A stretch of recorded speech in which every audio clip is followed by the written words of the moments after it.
Приватна посета со средби во Брисел, но не за евроинтеграциите, туку за влез на нови инвестиции. Премиерот се врати од 7-дневното отсуство и одговори на барањето од опозицијата да каже што договарал и преговарал во Европската престолнина.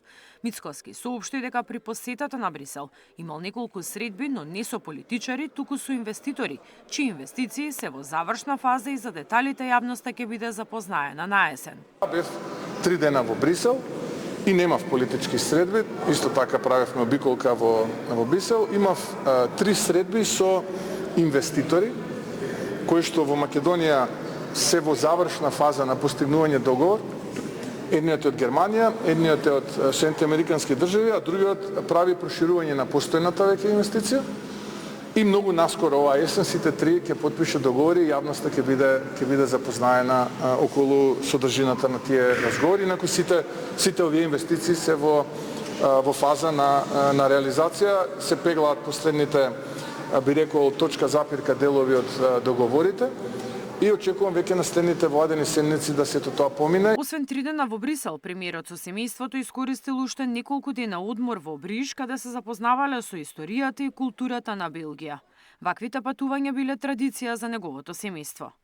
Дел од воспитувањето кој што го имам јас со моите два сина е да еднаш годишно, од прилика викенд, четврток, недела, одиме во некој европски град и таму посетуваме значајни би рекол места. Јас не сум љубител на ние големи одмори со солена вода, со песочни плажи и така натаму, и рековме екскурзијата да ја прошириме и да тоа биде научно-образовна екскурзија во Белгија.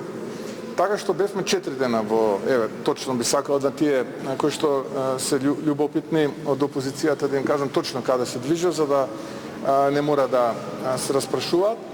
Бев 4 дена во Бриж.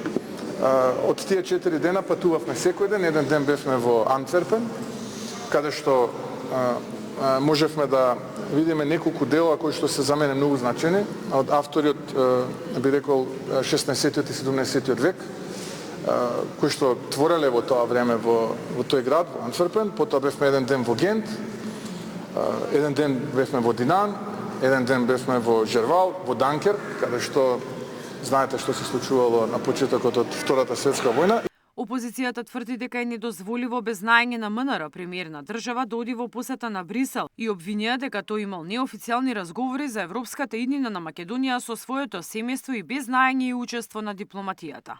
Како е можно шефот на државата да носи со себе сопруга и деца на средби од кои зависи судбината на 2 милиони граѓани? Одговорот е еден и јасен. Мицкоски ја третира Македонија како своја приватна собственост. Тој одлучува сам, тој преговара сам, додека Тимчо Муцунски зборува за разговори под радарот. Мицкоски тие разговори ги води лично во семеен аранжман, далеку од очите на јавноста и институциите.